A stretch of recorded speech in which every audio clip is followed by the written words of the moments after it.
Our focus in this lecture is the Romanesque, a subset of the Middle Ages that lasted approximately from 1000 till about 1200. Just to get us oriented for a moment and a bit of a reminder, as we have seen, at the beginning of Christianity there was quite a bit of persecution and struggle, and therefore, other than the catacombs, very little art was created. Things really began to change in the early 300s with Constantine issuing the Edict of Milan. Church architecture begins and the Mass starts to develop. Now, we're jumping ahead, as I said, to the Romanesque about the year 1000. There were some interesting developments in between. Artists focused on small portable objects, often jewelry like clasps for cloaks and that sort of thing, or very ornate, quite beautiful book covers, particularly to cover the Bible. And so they would lavish with gold and silver and all kinds of really fine jewels and beautiful craftsmanship. So there were some interesting things happening. We also have, during this time, the age of Charlemagne, and he very much encouraged education and the development of culture. But for our purpose, we have to make some choices, and this is one of those that we jump ahead to around the year 1000. We see an increasing optimism in this time period, the Romanesque, and a relative degree of stability as well. And those things in particular encourage architecture. Architecture is a massive endeavor, literally. It's expensive, it is time consuming, and you need to really have the expectation that there is a future, a sense of longevity. And so we do see increased optimism and stability in Western Europe during this time period, and it's going to really blossom in the building of churches. This is the age of feudalism, the age of increasing power and strength of the church with monasticism, with pilgrimage, which we're going to highlight in just a moment. And it's also the time of the Crusades. So there's a tremendous amount of activity, energy during this time period.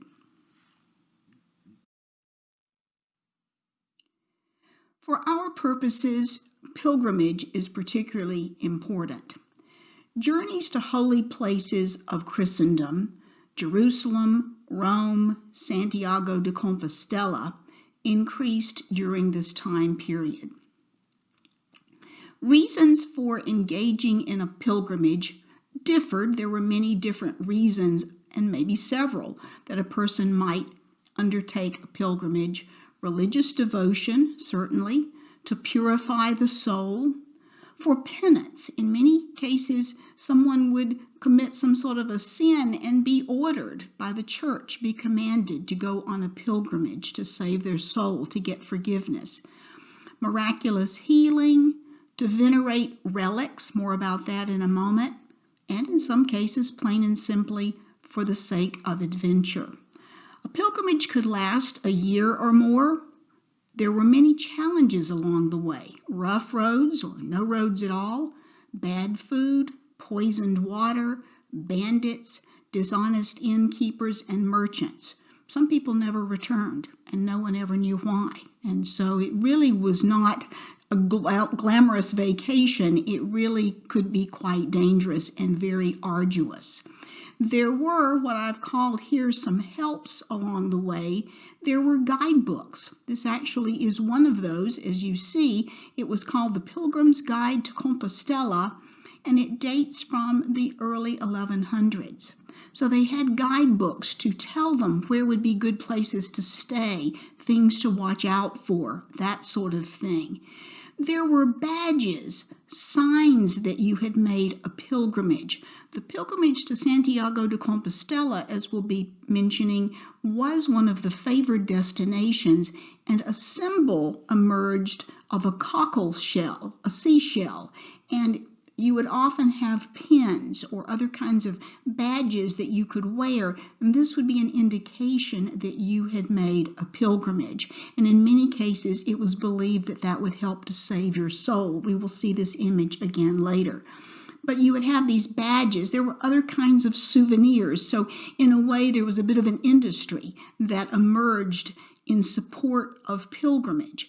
And the arts were also very much encouraged. Again, this is the great age of architecture, and they were building churches specifically to welcome and to accommodate the crowds who were making a pilgrimage. And other arts also, as we will see, emerged, such as relics, to support pilgrimage as well.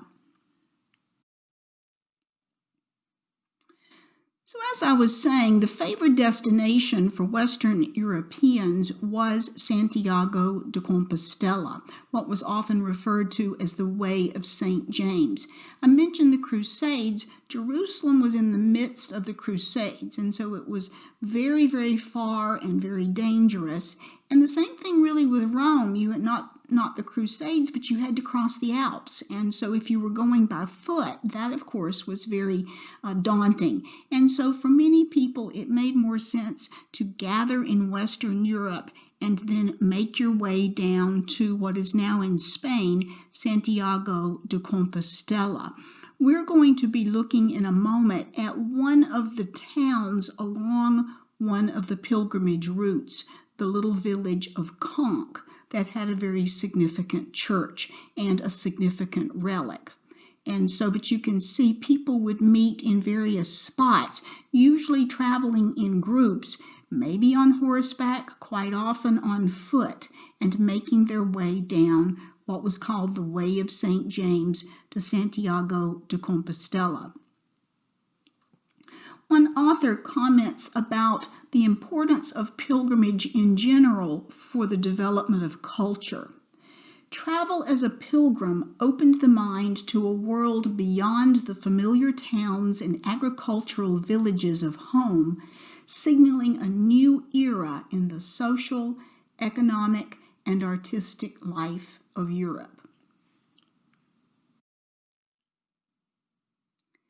So one of the main things you would hope to encounter along the pilgrimage routes would be relics. More about that in just a moment, but these were sacred objects, either literally the body of a saint, part of the body of a saint, such as a head, an arm, a finger, so some sacred body part, we might say, or something else that had been associated with a saint, maybe a garment or part of the cross, those kinds of things, something that was viewed as sacred, something that was viewed as holy. And as you see, artists lavished great effort and no expense was spared on providing special containers for the relics called reliquaries. And here you see a number of individual reliquaries, and here you see an entire space in a church that contains a number of them.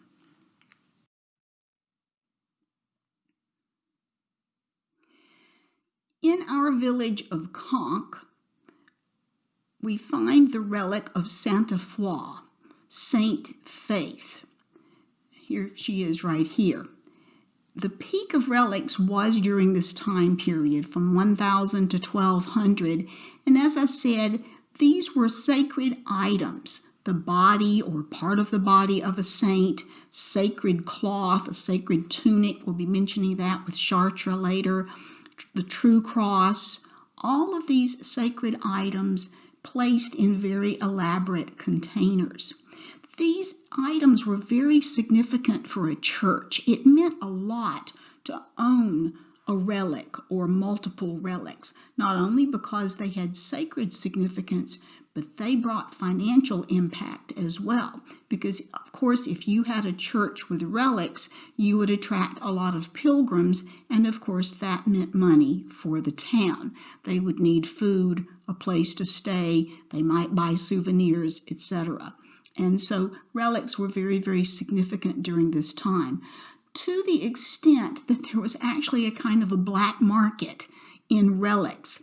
The folks who stole them would refer to it as holy robbery, claiming that saints weren't happy. In fact, that's what happened with our relic here, is that the folks stole her from another place and claimed she had not been happy in her preceding place. That happened in the 9th century. The monks at Caen stole the relic, which was the skull of a child martyr.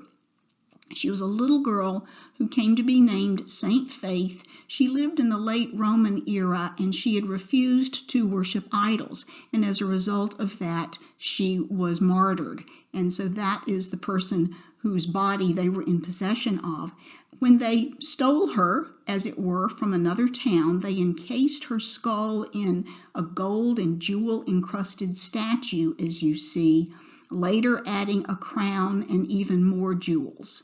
So this very, very expensive, elaborate reliquary.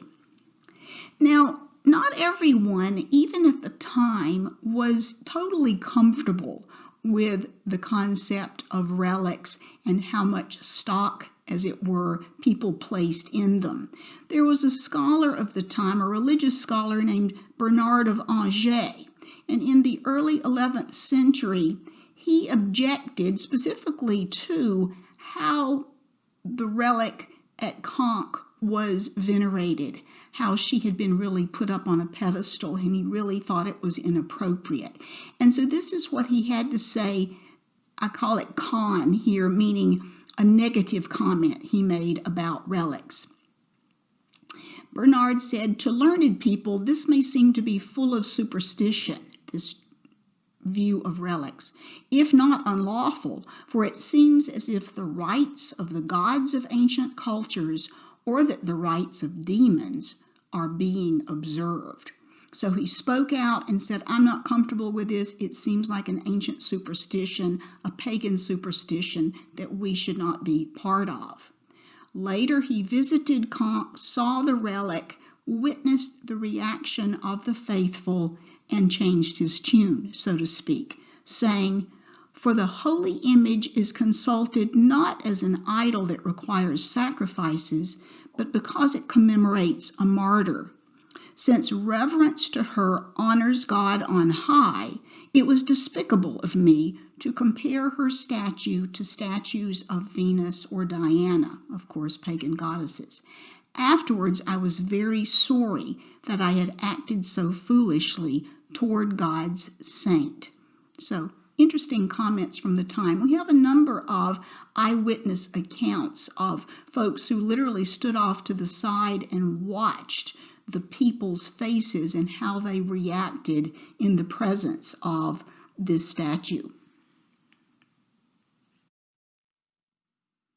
So this is the village of Caen. In addition to being in possession of a magnificent church and that famous relic, it also has preserved a lot of its medieval character. And so that is the reason I choose it as the church and the village to look at, because it still gives us a sense. Many of the Romanesque churches are now in large cities, and so you don't really get the sense of what it would have been like to visit there as a pilgrim in the Middle Ages. And this one does give us that. So I've just included a couple of views of the town itself, and then we will zero in and see a couple of nice views of the church before we actually begin talking about it in more detail.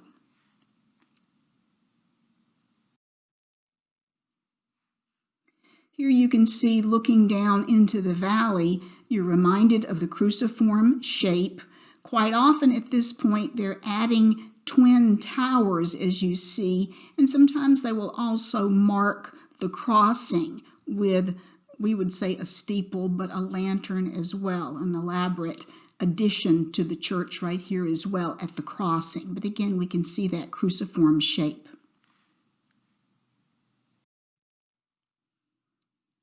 Another nice view, a foggy morning.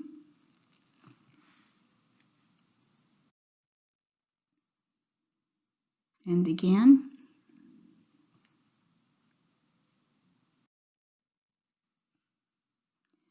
I mentioned that early Christian architecture was very simple on the exterior. And with one exception, as we will see, which is at the doorway, that continued to be the case. You can see that the exterior is very simple, and we do see the prominence of the round arches, which is one of the distinguishing characteristics of the Romanesque. So here we see a side of the building, and then here we get a glimpse of the facade.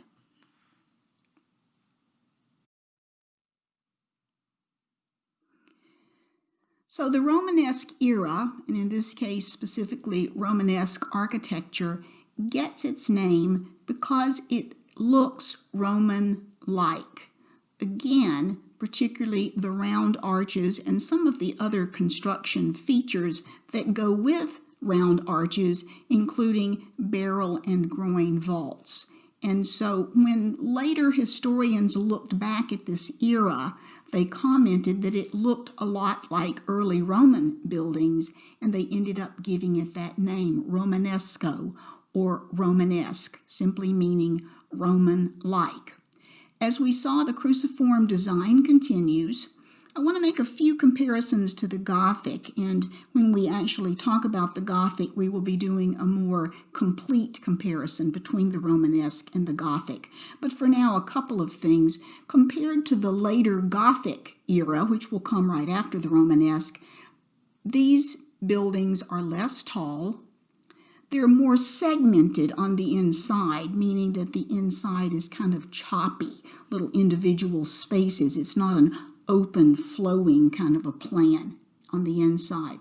Relatively dark. Now, the word relative there, when you'll see some photographs, really it isn't all that dark. It depends on the church, but compared to the Gothic, the windows aren't letting in as much light as will happen later, and there are structural reasons for that the Gothic can have larger windows, and we'll be talking about that. The support system then does feature round arches, and then those extended into barrel and groin vaults, and they're also holding up the roof with thick walls and piers. A pier is just basically a bundle of columns. And so what they've done is they've moved away from the flat wooden roof, which, as I mentioned, was dangerous, was likely to cause fire. Now they've moved to solid stone, a stone ceiling, the barrel and groin vaults. And to support those, they need these thick walls and bundles of columns called piers. The exteriors, as I mentioned, continue to be very simple. They do now add these little projections called chapels. Now, we refer to our entire building on campus as the chapel, but at this point what they meant by a chapel was a smaller space, and this is partly where the relics would be located. And so these smaller little bump outs, we might say, here's the apse area, and then off of that you have these smaller chapels, and as I said, that's where the relics would often be placed. On the inside also, in that area, they add what is called an ambulatory, which is a walkway. We'll see it in the plan in a moment. It's a walkway that would take you behind the main altar and would allow you to get to the relic area.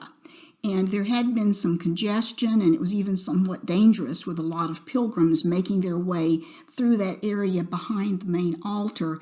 And so they started adding ambulatories. That became a standard feature of these churches to allow a passageway so people could more safely and more easily get to the relic area.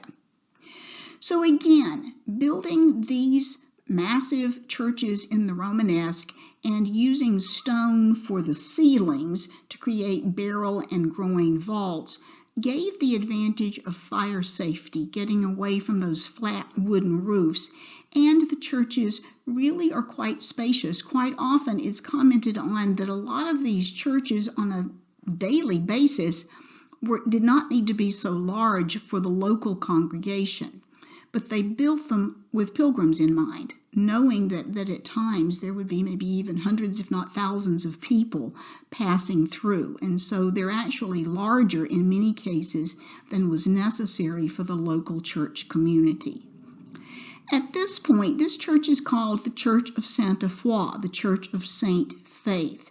And I wanted to point out that that was common, that churches would take on various names because they would be dedicated to various saints, often saints that were special in the region or at that particular church.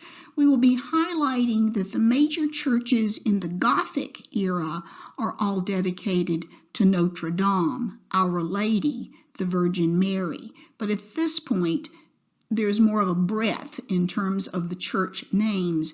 They're dedicated to various saints. So again, just to walk through the plan, I showed you on the outside the twin towers. You often have two towers at the entrance now. The portal, the doorway, the entrance, we'll be talking a little bit more about that area in just a moment. We see again, very familiar to us, the nave, the overall cruciform plan. We see the transepts, the side spaces, where the nave and transepts meet. We see the crossing. And then, as I was mentioning, the walkway, here we see that ambulatory, and then projecting off of that are the small chapels. And this is just reiterating the concept of bearing the weight. At this point, we have round arches, which was the typical design with the Romans. A tremendous weight of stone is pushing outward, and that is supported by thick walls. These squiggles right here don't really mean anything in the sense that it is saying there isn't anything. There is no external buttressing. The weight is limited to the thick walls. We will see that with the Gothic, they come up with a different design, a different support system that will allow for, again, taller buildings, larger windows, etc. But at this point, they're literally stacking stones on top of one another, sort of trial and error as to how tall they can go, and they have to be very, very careful because of the external thrust of the weight of the stone ceiling. So here is just one of the views of the interior. You can see the round arches. You can see what I was saying. It isn't just terribly dark, but you can see there, we see the thick walls. These are the piers. These sort of, sometimes there are engaged columns that are a part of it, but they're just sort of bundles of supports. Very thick, heavy, massive really, bundles of support for the heavy ceiling. And in this view, you can see even better the barrel vaults right here. The predominance of the round arches, again, the barrel vaults in both areas, and then again, the piers, the various types of bundles of columns.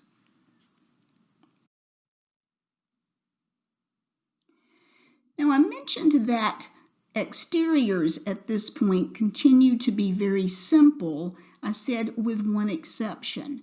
The exception was at the door, the portal.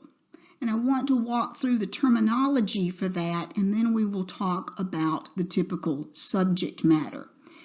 Remember that this was the age of pilgrimage. Remember also that most everyone was illiterate. So they had increasingly learned that visual images were great teaching tools.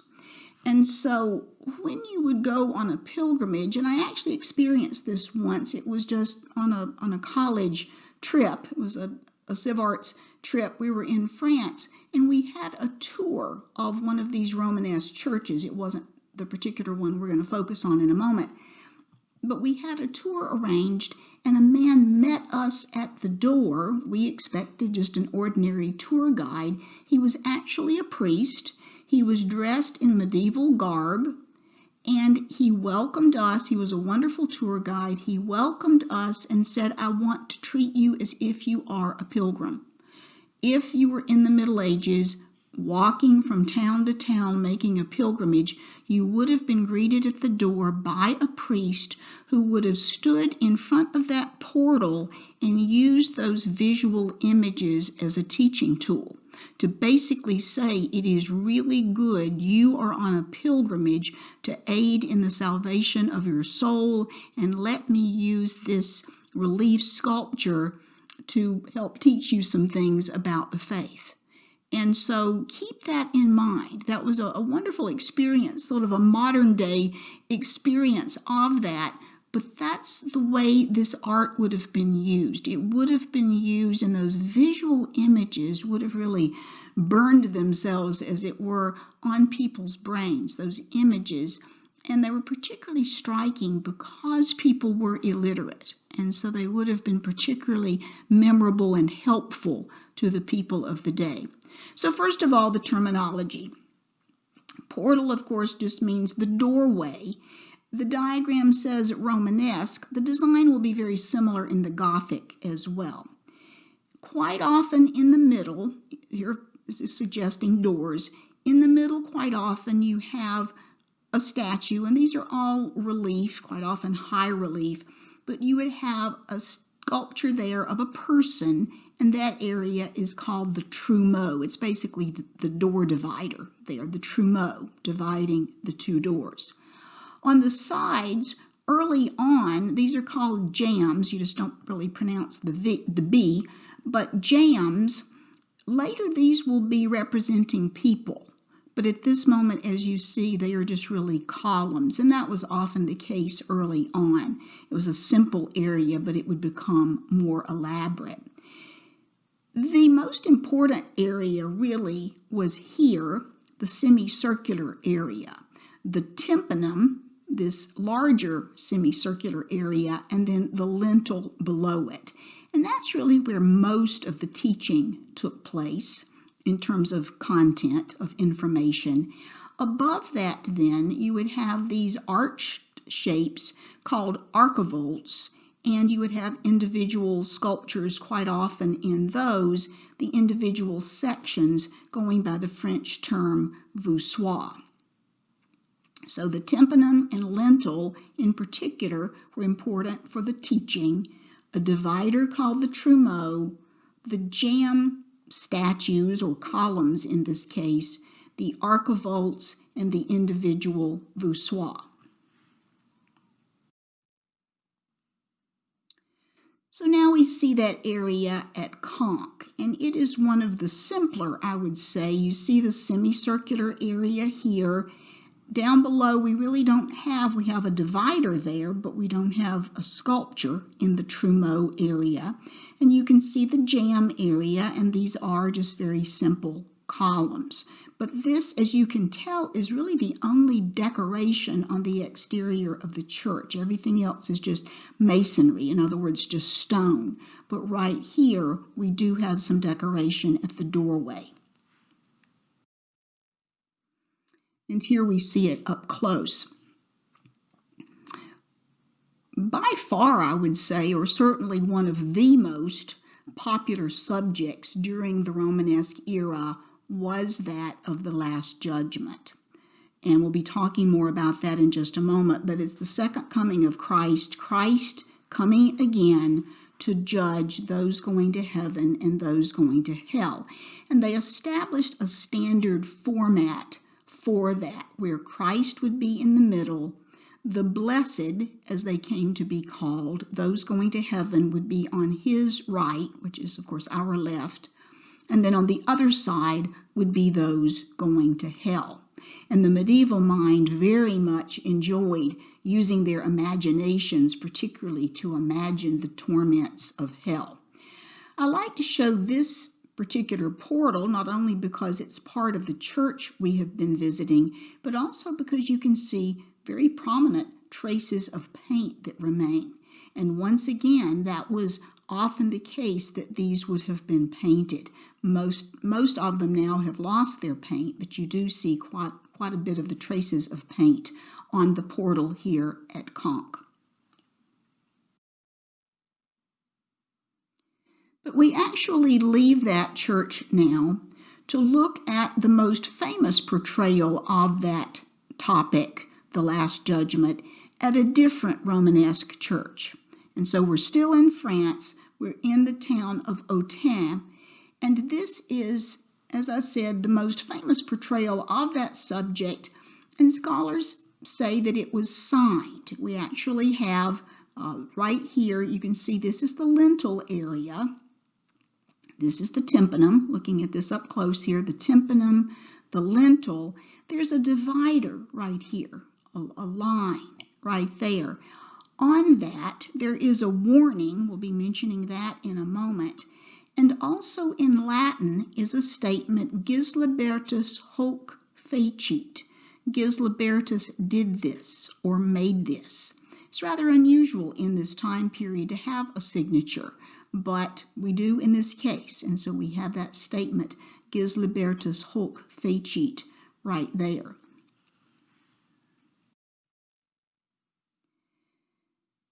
Now on the next slide, and also in your notes, I have this portal with the main things that are taking place labeled.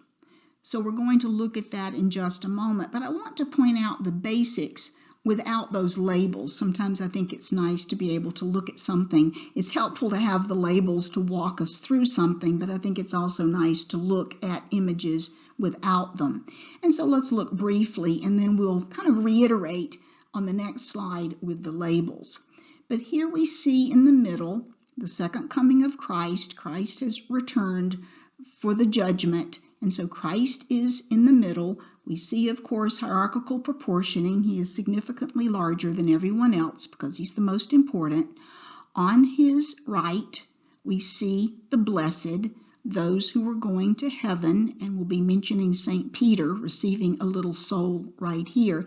And it's really quite charming. Some of the other redeemed are helping folks, kind of literally giving them a boost up into the window there, for example. And so we see some helpful angels as well. But this is the area that represents heaven. The angel over here is blowing the trumpet to call people to the judgment. And again, this is the area representing heaven. Over here then is the area representing hell. There is what is called the mouth of hell, and there are really rather scary demons, ghoulish looking, who are grabbing souls and shoving them into the mouth of hell.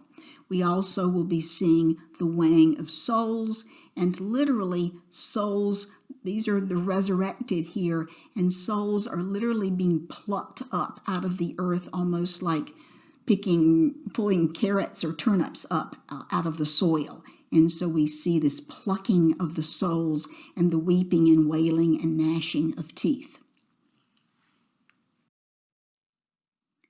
So walking through this in a little bit more methodical way. Christ then in judgment, the hierarchical proportioning of his being larger, and we'll be talking in a moment about the awkwardness of the portrayal of the human form. We see over here the blessed, those going to heaven, and souls being received, and specifically, we'll see a detail in a moment, but St. Peter, who also is larger, certainly not as large as Christ, but hierarchical proportioning with St. Peter receiving souls into heaven. The angel blowing the trumpet I have mentioned. Down below, and we'll also see a detail of this, people who have been on the Crusades and made a pilgrimage are, of course, also being welcomed or going to be welcomed into heaven. One thing that strikes us as rather unusual is that in the archivolts, we have the zodiac. Literally, Gemini, Taurus, all of that, which seems rather odd to us. But to them, it was like an almanac or a calendar. It represented, and they often would represent in that, the labors of the months in an agrarian society, the things you do in the springtime and the summer, the planting and the harvest and all of that.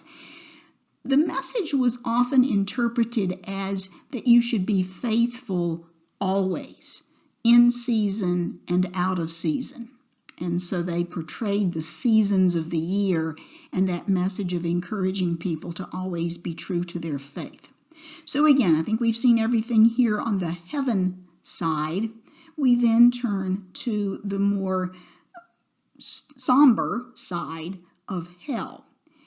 I mentioned that Gislibertus signed his name and placed a warning. That warning in Latin says, "Let this terror frighten those bound by earthly sin." So again, we have a teachable moment here. You can imagine the priests using this to remind people it's good you're on a pilgrimage. You need to be very mindful. Life is short. Hell or heaven or hell are very close. You need to really be worried about your eternal soul. And so this warning right here. I've pointed out the resurrected souls here, sort of the weeping, wailing, gnashing of teeth as they're awaiting the judgment. Another angel is over here blowing the trumpet, the mouth of hell with demons shoving souls into it, and then this really fascinating scene of the weighing of souls. So again, with the details now on the blessed side, as it's often referred to, these are the two folks. We see that cockle shell, the symbol that this person has made a pilgrimage to Santiago de Compostela. And here we see a type of cross that was a symbol of a crusader. And so the message, of course, is that these people have made the effort to do these two things, a pilgrimage and the crusades, and they're now going to be received into heaven. And then over here on the heaven side, we see St. Peter, and as I said, he's larger than the souls, but receiving a little soul into heaven. And then other angels literally giving a boost, helping out some of the souls as they're also being welcomed into heaven. And then the more somber side, we see that dividing line really representing, in this case, the ground, and so these people being resurrected here, and you can see these disembodied claws here literally plucking a soul up. And again, the fear, those twisting, writhing, quite a bit of emotion in this work, especially on this side. The other side is much quieter and calmer, but on this side we see a great deal of fear, this anticipation of the judgment and a fear of a negative outcome. Over here then we see the mouth of hell. You see these very emaciated figures, very skeletal looking, and of course very scary looking figures plucking these souls up, and other demons appear shoving souls into the mouth of hell. And then again, one of the most fascinating portions of this tympanum, the weighing of souls. There's a pair of scales. You see these little kind of like little buckets right here, little bags, and there are souls in those. Here is a demon that has jumped up into the bag to try to tilt the scales in the favor of hell. And here is usually identified as the Archangel Michael, who's also cheating in a way, pulling on the scales in the hopes of getting a soul into heaven. You see other little souls cowering along the coattails, we might say, of the angels, sort of hiding and begging for protection. But this scene of being weighed in scales, that your soul would be weighed and you do not want to be found wanting, and the idea that even the angels and the demons here are cheating, or at least trying to act on behalf of their soul, as it were, the soul that they're trying to represent and help, or in the hell side perhaps hurt. Also notice these very emaciated skeletal demons. So we see a very different treatment of the human form. The treatment of the human form, we focused on that with the ancient Greeks. I've introduced the term body beautiful. This certainly isn't it. We see a lot, we learn a lot from the treatment of the human form. How artists choose to portray people says a lot about the worldview of the time. And I have some comments in your notes related to this, walking you through something of what is going on with this work. The figures, and this is pretty typical of a lot of Romanesque art, look very emaciated, elongated. Even the angel here is very thin, very stretched out. You see how thin and emaciated. And in many cases, they do look really like skeletons covered with fabric instead of ordinary living forms. Their movements are often very jerky, don't seem really very smooth or very natural. The movements are often very jerky and awkward. And we see this restless energy of the time. And also, as I mentioned, the emotion, especially here with the fear of hell and the weeping, wailing, gnashing of teeth.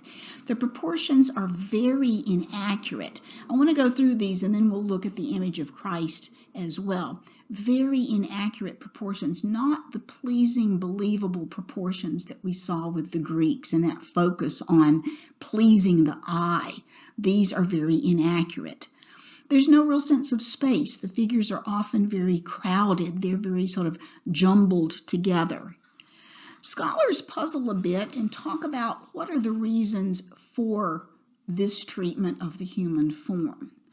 No doubt a lot of it has to do with a heaven focus, the next life, a denial of this life. They are not so interested in this world. They're interested in the next. So they've achieved their job if they convey an idea, but they aren't worried about accuracy or even the ideal, making someone look even better than they ordinarily would. Their goal is just to get the message across. So that's a big part of it, a denial of this life and a focus on the next life. Also, there's a need to fit all of this stuff, all of these people, within that tympanum shape, that semicircular shape, or the lintel.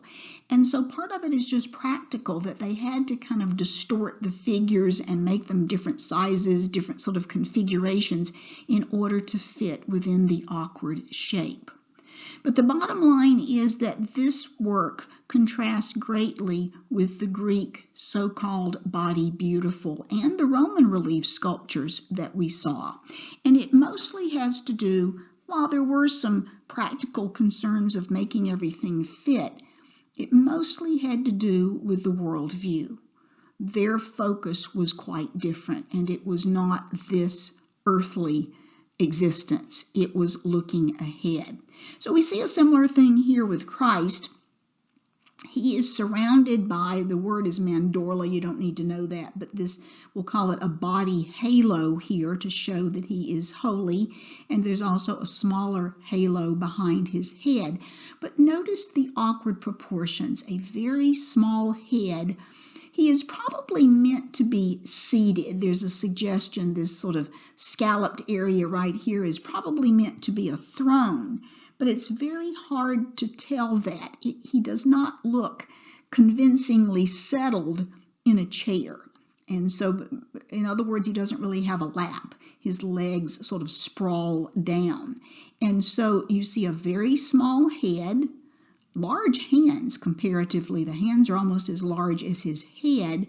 The body is very flat, especially the upper torso. Looks as if you took a rolling pin, you were making cookies or something, and took a rolling pin here, very flattened out. But if he's seated, think about the proportion. If he stood, the relationship between his head and his body would really be quite amazing. In terms of the body would be so stretched out, so tall compared to his head. And again, we see this jerky, awkward movement. I often joke that it looks as if Jesus has taken up ballet, but it's this really rather jerky, awkward movement as from the waist, his legs down here form kind of like a diamond shape. And again, it is not very realistic, not very visually convincing in the ordinary sense of our expectations. So we see a different worldview and therefore a different result. So again, just a reminder, these are some works from the cella frieze of the Parthenon.